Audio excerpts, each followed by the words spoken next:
पहाड़ियों के बीच बसे एक छोटे से गांव में अयान नाम का एक युवा लड़का रहता था। वह एक शांत बच्चा था, अक्सर जंगल में अकेला घूमता हुआ पाया जाता था। उसके माता पिता हालांकि प्यारे थे, अपने काम में व्यस्त थे, जिससे अयान थोड़ा अकेला महसूस कर रहा था।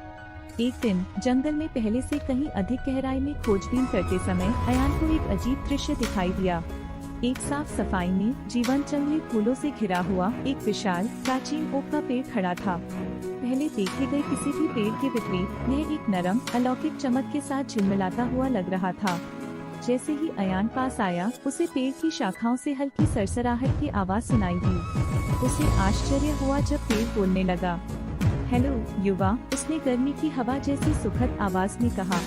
मैं तुम्हारे लिए इंतजार कर रहा हूँ। अयान की आंखें आश्चर्य से फैल गईं। एक बोलता हुआ पेड़। उसने ऐसे जादुई प्राणियों के बारे में केवल कहानियाँ ही सुनी थी।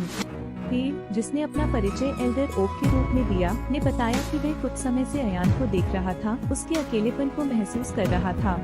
एल्डर ओक ने कहा, मैंने देखा है कि आप अक्सर अकेलापन महसूस करते हैं, लेकिन याद रखें, आप वास्तव में कभी अकेले नहीं हैं।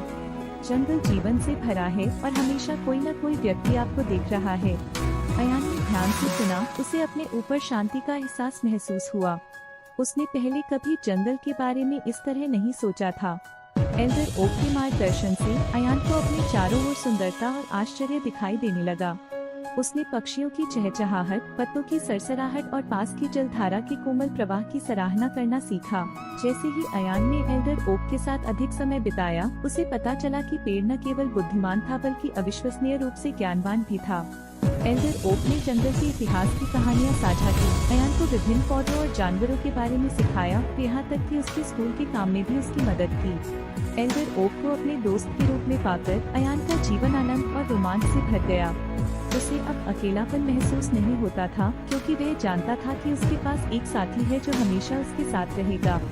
और इसलिए युवा लड़के और बात करने वाले पेड़ ने एक साथ जंगल के आश्चर्यों की खोज करते हुए अपनी जादुई यात्रा जारी रखी।